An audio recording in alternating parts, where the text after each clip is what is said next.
لہذا جو لوگ آپ پر توقع رکھتے ہیں، ہم کیا کہتے ہیں، دنیا والے کیا کہتے ہیں، یہ شیعہ ہے، یہ شیعہ یعنی علی ہیں۔ میرے دوست شیعہ کے معنی سمجھتے ہیں؟ ذرا آپ دیکھ کردار علی کے آئینے میں، کردار علی اسلام کا آئینہ ہے، دیکھ کردار علی کے آئینے میں کہ تیرا کردار علی مولا کے کردار کے مطابق ہے یا نہیں۔ ہم کہتے ہیں ہم شیعہ علی، دنیا والے بھی کہتے ہیں شیعہ کہتے کسی کو؟ شیعہ کی بہت سارے معنی جن میں سے ایک سادہ معنی شیعہ علی یعنی علی کے پیچھے چلنے والا، ایسے ہے کہ نہیں؟ علی کے پیچھے جب دنیا ہمیں کہتی ہے یہ ہے شیعہ علی، علی کا پیروکار، میرا دوست پھر شکل ایسی بنا جس پہ علی راضی ہو۔ اللہم صلی علی محمد، شکل ایسی ہو۔ بعض لوگ کہتے ہیں کہ جناب داڑھی کہاں ہے قرآن میں؟ میرے دوست تو سامت قرآن پر صرف ایمان رکھتا ہے؟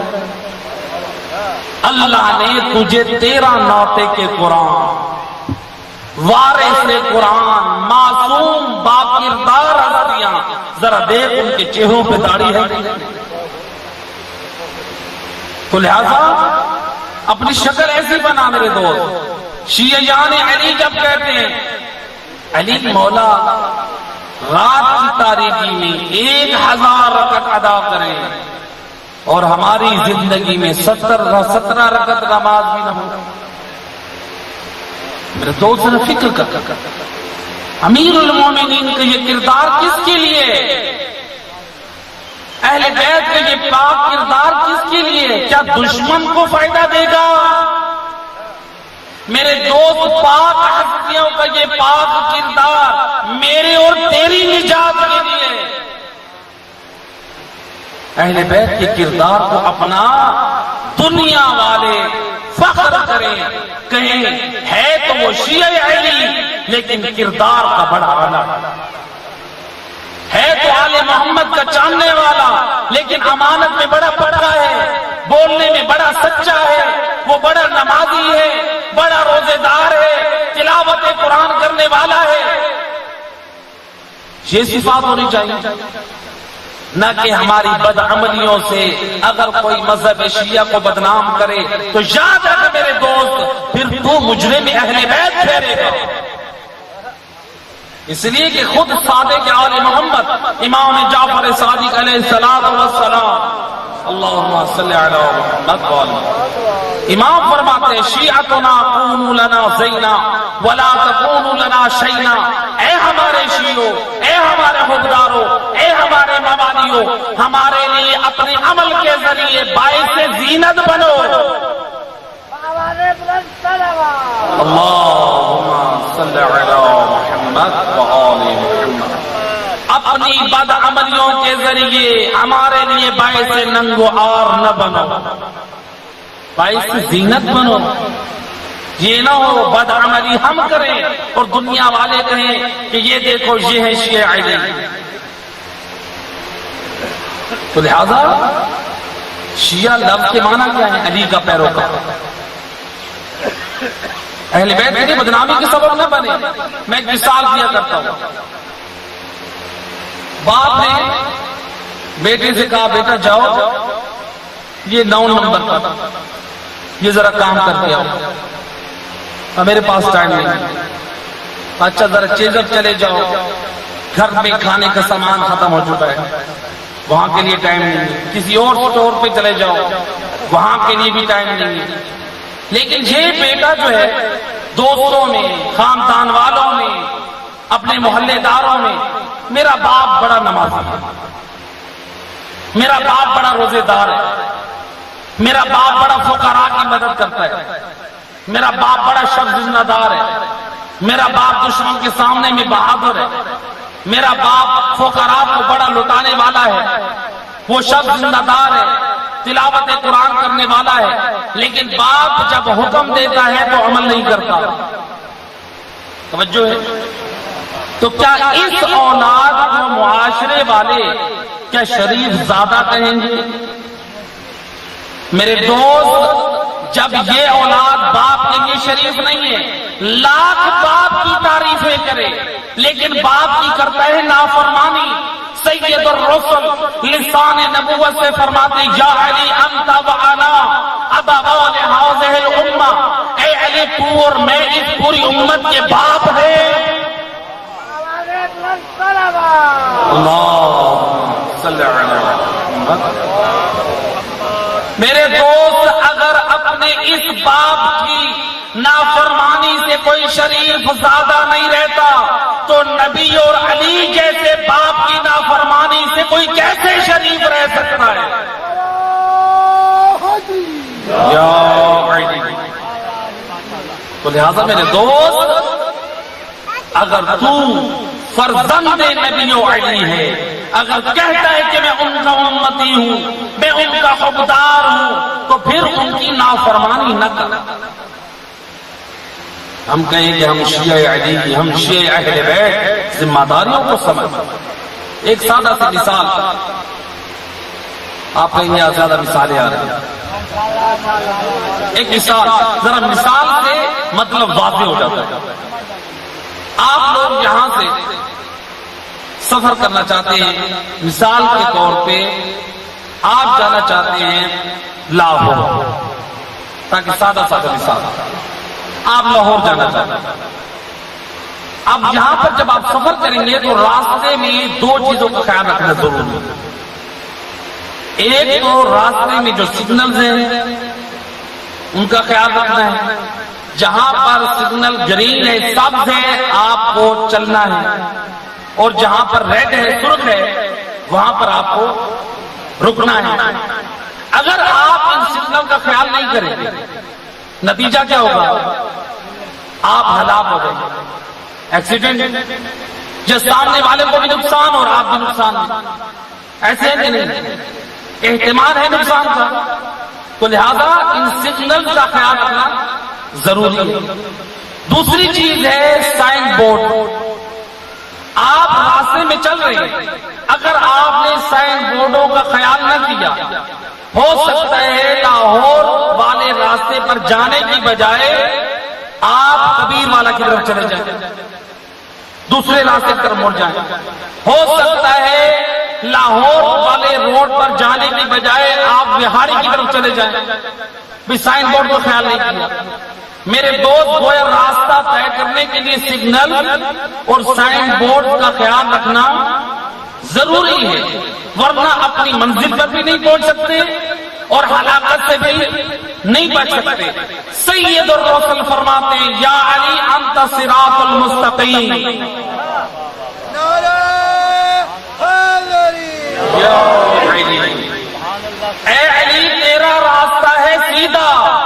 میرے دوست، جب تو علی کے راستے پہ چل رہا ہے، جب ایک دنیاوی راستہ بغیر سگنل اور سائن بورڈ کے خیال کیے تو طے نہیں کر سکتا، تو نجات نہیں پا سکتا، تو منزل پہ نہیں پہنچ سکتا، تو جو علی کا راستہ ہے وہ بغیر سگنل اور سائن بورڈوں کے کیسے طے کر سکتا ہے؟ گویا جہاں پر علی تجھے سگنل دے چلنے کا چل پڑ، جہاں پر علی حیدر کررا تجھے رکنے کا حکم دے رک جا، تب تیری نجات ہے۔ اگر تو علی کے مطابق نہ چلا نہ رکا تو تو ہلاکت میں ہے۔ اور اگر اسی طرح سے تو نے ان سائن بورڈوں کا خیال نہ کیا جو علی نے تیری اور میری زندگی کی کامیابی کے لیے نہج البلاغہ کے خطبات تعلیمات دیے، علی مولا کے فرمودار، علی مولا کے کلمات کسا، علی مولا کے وہ خطوط، علی مولا کی دعائیں صحیف علویہ کی، علی مولا کے فروعات کی وہ احادیث، علی مولا کا وہ پاک کردار، اگر تو ان پر عمل نہیں کرے گا تو پھر علی کے راستے کے سائن بورڈ کو نہ پڑھے گا تو پھر تو راستے علی کو طے نہ کر پائے گا۔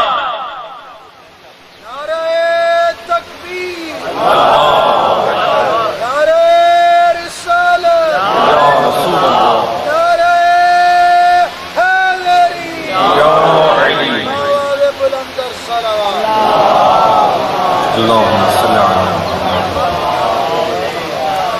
لہذا عام راستہ طے کرنے کے لیے ان چیزوں کی ضرورت ہے۔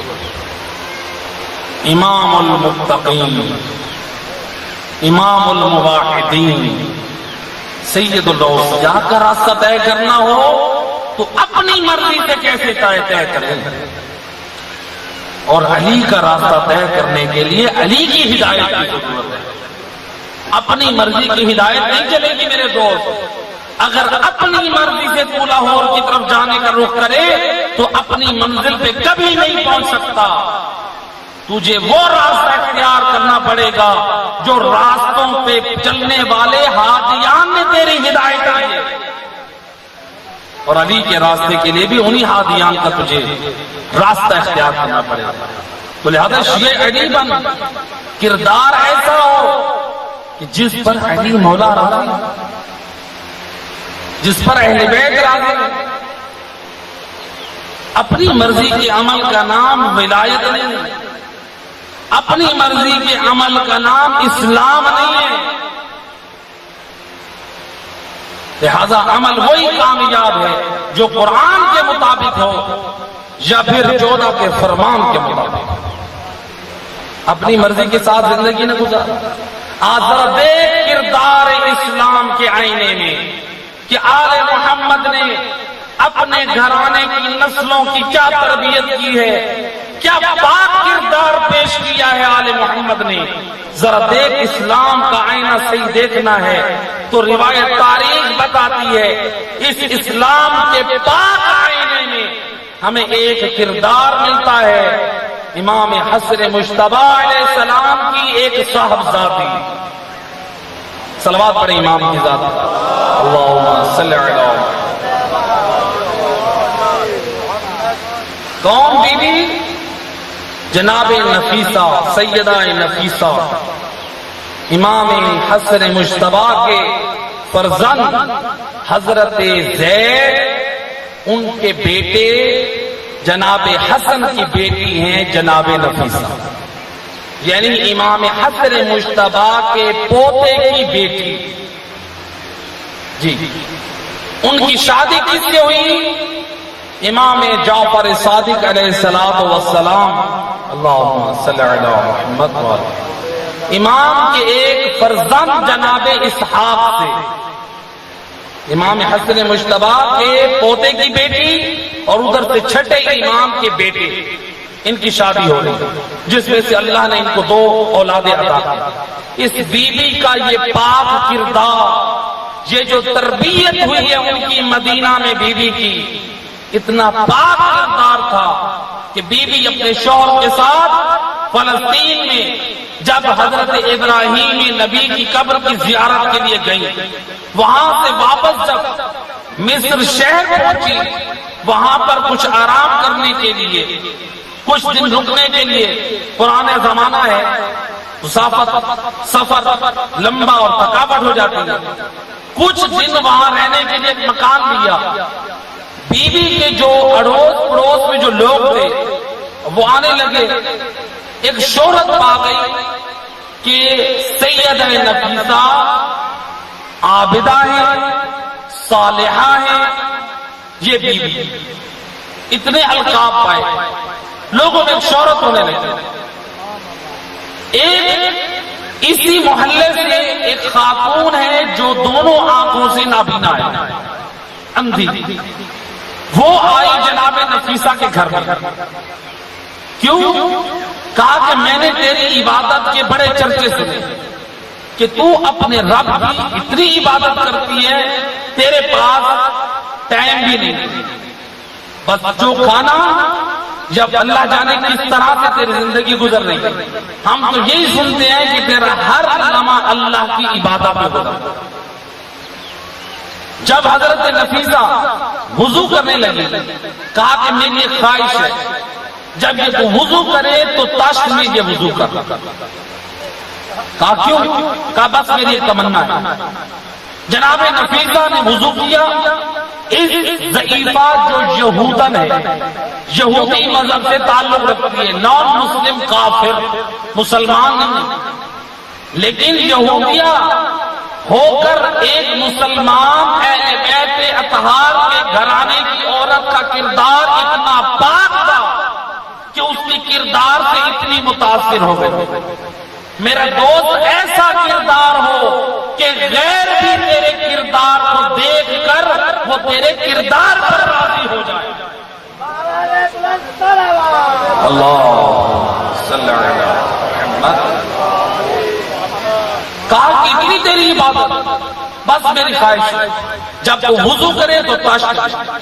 جناب نفیسہ نے وضو کیا جب وقت آیا اور اس ضعیفہ نے جو آنکھوں سے نابینا اس تاش سے پانی لے کر اس ضعیفہ نے اپنی دونوں آنکھوں اور چہرے کو دھویا. جیسے ہی دھویا اللہ نے اس کی کرامت سے اس نابینا یہودن کو بینائی عطا کر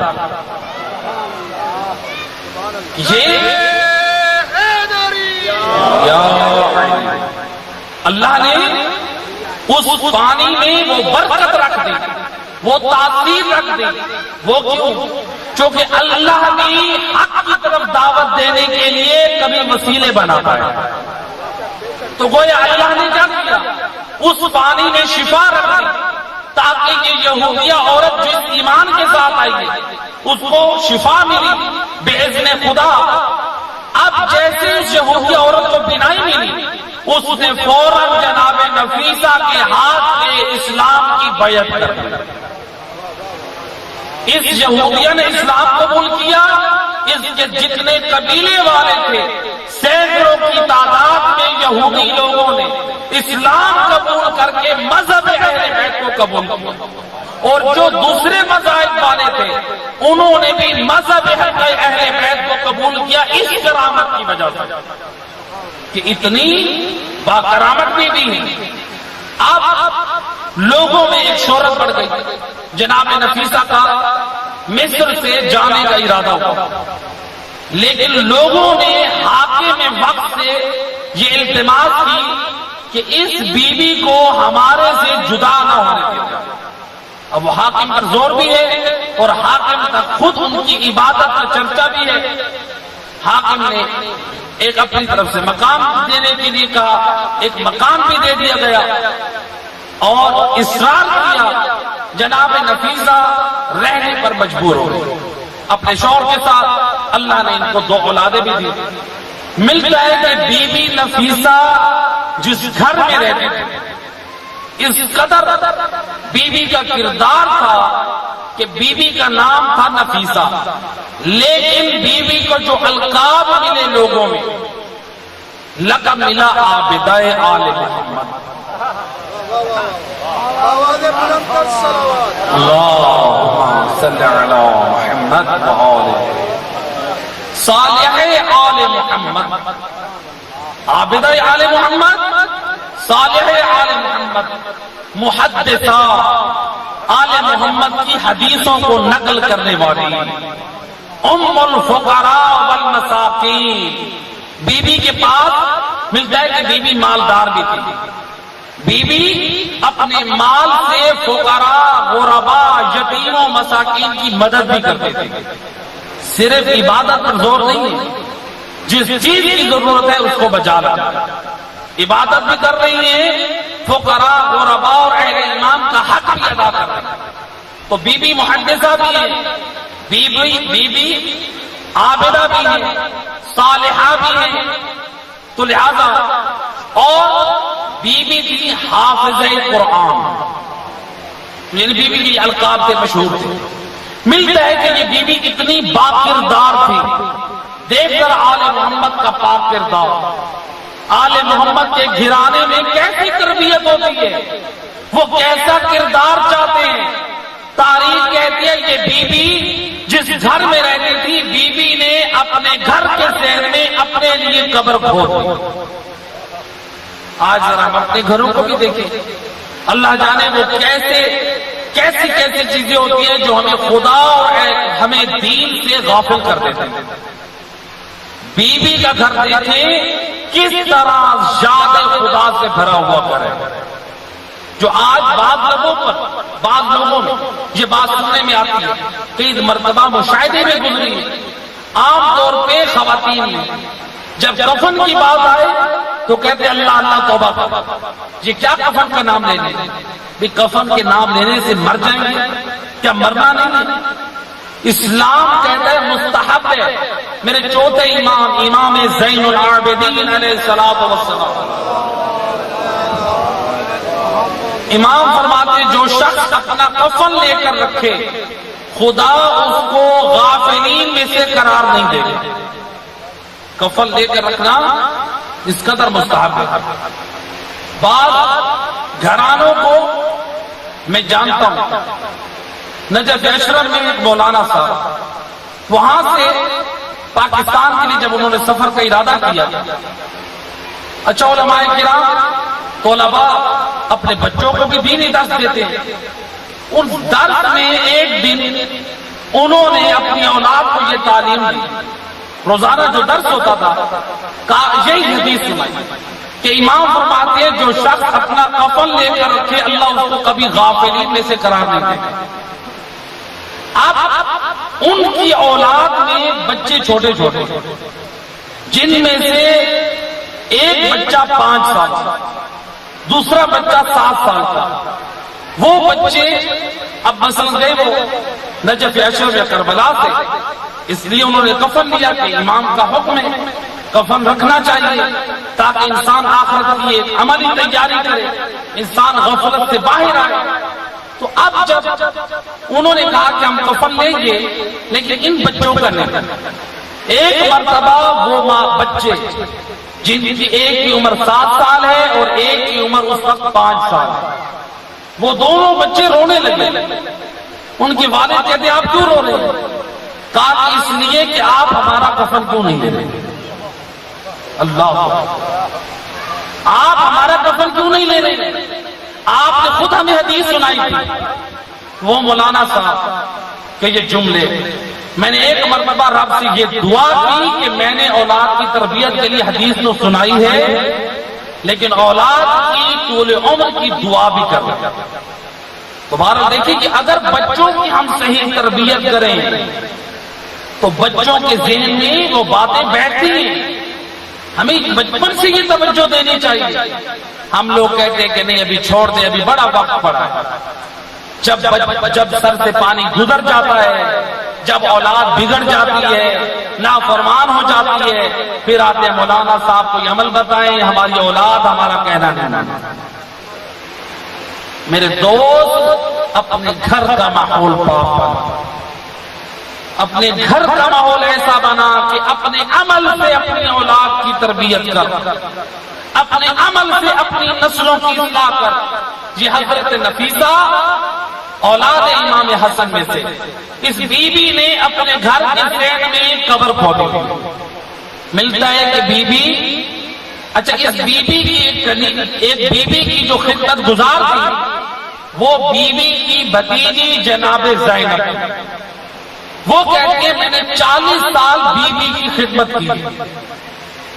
40 سال کوئی معمولی عرصہ نہیں، کہا 40 سال میں نے کبھی کسی رات کو بی بی کو بستر پر سوتے ہوئے نہیں دیکھا، اور میں نے دن کے ٹائم کبھی بی بی کو کھاتے ہوئے نہیں دیکھا۔ یعنی بی بی قائم اللیل تھی اور صائم النہار تھی، رات کو اٹھ کر عبادت الہی کرنے والی اور دن کو روزہ رکھا۔ یہ ہے عالم امت کا کردار۔ میرے دوست ذرا دیکھ اس کردار میں اور اپنے کردار کی طرف۔ ملتا ہے کہ بی بی کسی قبر میں نماز نوافل بھی ادا کرتی ہیں، نماز واجبہ بھی ادا کرتی ہیں، تلاوت قرآن بھی کرتی ہیں، ذکر الہی بھی کرتی ہیں، اللہ کی بارگاہ میں سجدے بھی کرتی ہیں۔ ملتا ہے تاریخ میں کہ بی بی نے اس قبر میں تلاوت قرآن 6000 مرتبہ۔ میرے دوست یہ میرے اور آپ کے لیے بڑا آسان ہے۔ کاش کوئی مومن کہہ دے میں نے اپنی زندگی میں 6000 مرتبہ قرآن کی تلاوت کی۔ بی بی نے اس قبر میں بیٹھ کر قرآن کی تلاوت کی۔ اتنا قرآن سے اپنا رشتہ بتایا، اتنا قرآن سے اپنا تعلق سمجھایا۔ اے دنیا والوں، قرآن کو اپنے سے جدا نہ رکھنا ورنہ ہلاک ہو جاؤ گے۔ 6,000 مرتبہ 6,000 مرتبہ بی بی نے اس قبر میں تلاوت قرآن یعنی ختم قرآن 6,000 مرتبہ ملتا ہے کہ بی بی کی یہ عبادت کا انداز تھا۔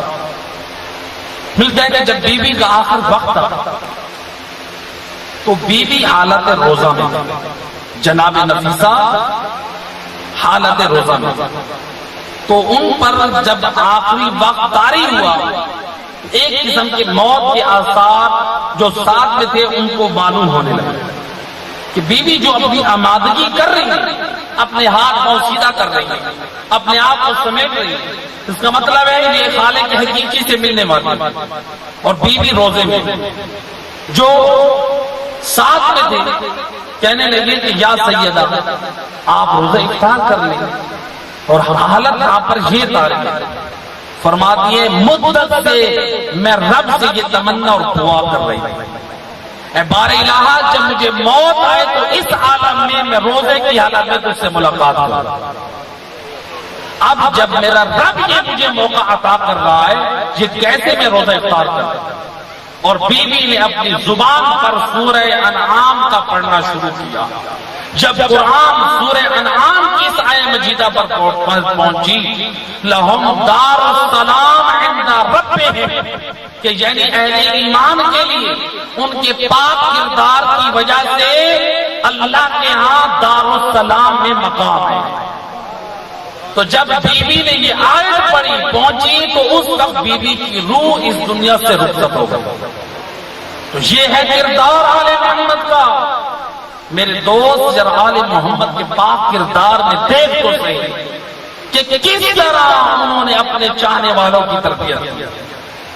وہ پاک کردار چاہتے ہیں، صرف نام کا مسلمان نہیں، صرف نام کا مومن نہیں، بلکہ اپنے عمل سے بتا کہ میں اسلام والا ہوں اور ایمان والا ہوں۔ صلوات کرتے ہیں۔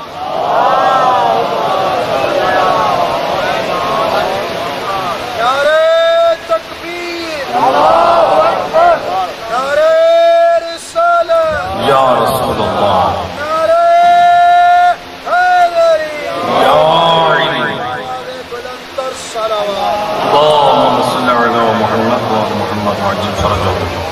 تو لہذا کردار پاک ہونا چاہیے۔ حضرت مسلم ابن عقیل کہ جو انصار تھے، جو مددگار تھے کوفہ میں، ان کو حکومت کی طرف سے بھی جب تلاش کیا جا رہا تھا تو کیسے معلوم ہو؟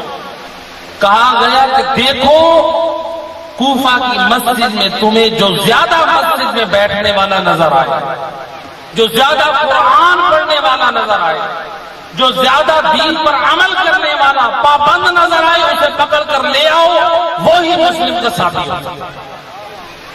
یعنی دشمن دین اگر دیکھ رہا ہے کہ حضرت مسلم کا کوئی باوفا ساتھی ہو سکتا ہے، کوئی سچا مسلمان ہو سکتا ہے، کوئی مومن ہو سکتا ہے، تو وہ نمازی ہو سکتا ہے، وہ زیادہ قرآن پڑھنے والا ہو سکتا ہے، وہ ذکر الہی کرنے والا ہو سکتا ہے، وہ مسجد میں بیٹھنے والا ہو سکتا ہے۔ یہ تو دشمن کی نگاہ میں تھا، یعنی دشمن بھی سمجھتا ہے کہ اگر آل محمد کے سچے مومنوں کو دیکھنا ہے، باوفا اصحاب کو دیکھنا ہے، تو ان میں نمازی اور دیندار لوگوں کو دیکھنا۔ یہ دشمن سمجھتا ہے۔ میرے دوست، اہل بیت بھی تجھ سے کردار کا تقاضا کرتے ہیں، قرآن میں تجھ سے پاک کرداری کا تقاضا کرتا ہے، لہذا دشمن کی نگاہ بھی تیرے اور میرے کردار۔ اس اسلام کی بقا کے لیے آل محمد نے بڑی قربانیاں دی۔ کون؟ سفیر حسین حضرت مسلم ابن عقیل۔ کوفہ شہر ہے، مسلم تنہا ہے، لیکن غربت ایسی ہے پورا کوفہ مسلمانوں سے بھرا ہے. اجرکم علی اللہ. پورا کوفہ مسلمانوں سے بھرا ہے لیکن مسلم تنہا ہے. مسلم اتنا غریب ہے کوفہ کی گلیوں میں کبھی دائیں تو کبھی بائیں. پہنچے ایک مقام پر حضرت مسلم بیٹھے ایک مقام پر تھکے ہارے اور پیاسے بیٹھے ہیں. ایک ضعیفہ اپنے گھر کے دروازے پر نکلی. پوچھا کون ہے؟ کہا کہ پانی کا ایک کاسا مل جائے. پیاسا. ضعیفہ گئی اندر سے پانی کا پیالہ لے کر آئی. پانی دیا, پانی پی لیا. کہا کہ اے شخص تو کیوں یہاں پر بیٹھا ہے؟ ہماری غیرت کے خلاف تو ہمارے دروازے پر بیٹھا ہے, کس لیے آیا ہے؟ حضرت مسلم کیسے تعارف کرائے میں کون ہوں؟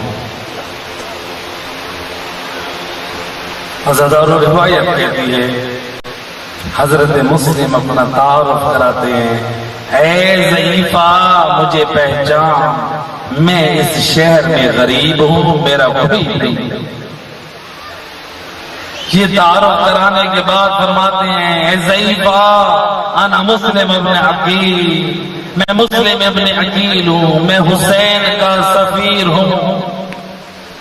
جب یہ سننا تھا ایک مرتبہ ضعیفہ تڑپ گئی. یہ کوئی اور نہیں, یہ میرے مولا کا سفیر مسلم ابن عقیل ہے.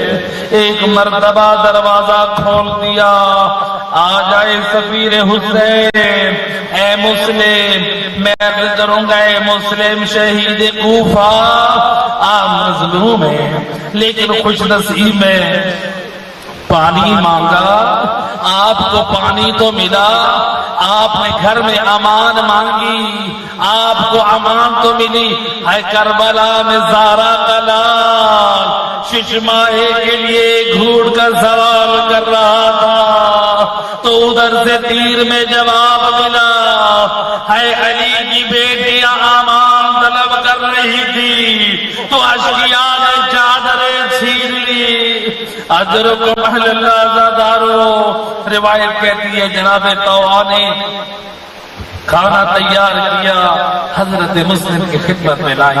اللہ کی عبادت کا اتنا عاشق ہے مسلم.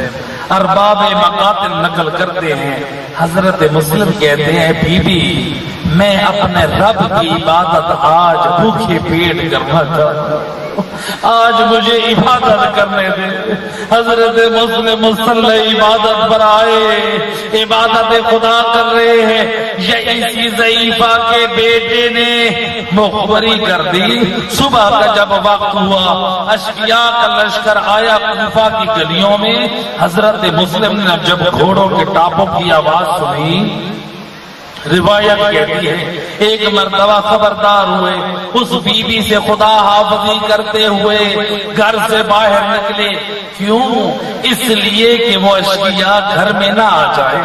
جس بی بی نے مجھے امان دی ہے اس کی حرمت پامال نہ ہو. میں کہوں گا اے مسلم, اے کوفہ کی ضعیفہ کے پردے کا کتنا خیال ہے. کاش کربلا میں مسلمان دیکھتے.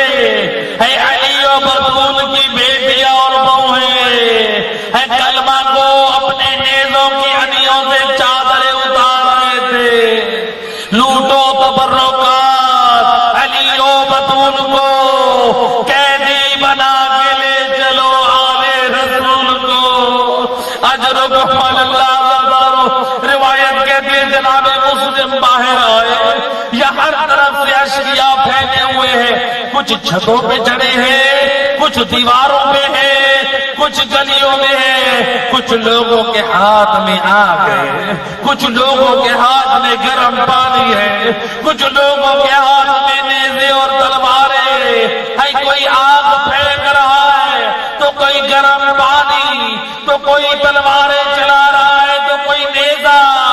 روایت کہتی حضرت مسلم لڑتے رہے. یہ ایک ضرب آپ کے ہونٹ پر لگی. یہ حضرت مسلم سے کہہ رہے کہ آپ ہمارے پاس آ جائے. ہم آپ سے وعدہ کرتے ہیں آپ کو قتل نہ کریں گے، صرف عمر ابن سعد کے پاس لے کر جائیں گے، ہم آپ کو امان دیتے ہیں۔ لیکن حضرت مسلم جانتے تھے یہ کوفہ والے مجھ سے دعویٰ کر رہے ہیں، یہ کبھی امان نہیں دے سکتے۔ یہ ہاشمی جوان لڑ رہا تھا، یہ ایک ملعون نے پیچھے کی طرف سے وار کیا، حضرت مسلم نہ سمجھے یا گرے، ہے لوہانا جمع ہو کر ہے اس ہاشمی کو پکڑ لیا، حضرت مسلم کو گرفتار کر کے جب جا رہے تھے راستے میں دیکھا ایک مشکیزہ ہے، جس مشکیزے میں پانی ہے، اشارہ کیا مجھے ایک گھونٹ پانی مل جائے، ایک گھونٹ پانی مل جائے، اشارہ کرنا تھا۔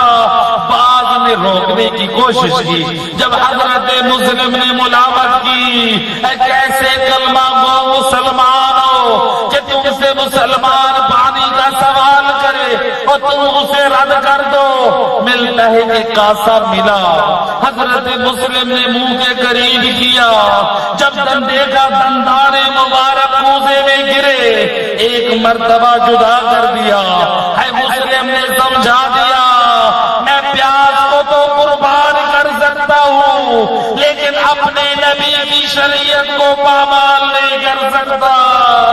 اجرکم اللہ زادارو، میں کہوں گا مسلم تو نے پانی مانگا تجھے ملا تو صحیح، یہ تیری اپنی قسمت، تو پانی نہ پی سکا ہے، لیکن ذرا کربلا میں دیکھتا ہے مانگنے والا ساقی کوثر کا لال حسین ہے، دینے سامنے والے اشقیاء ہے۔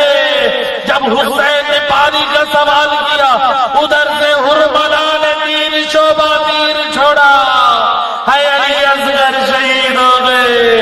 الا لعنت اللہ علی القوم الظالمین۔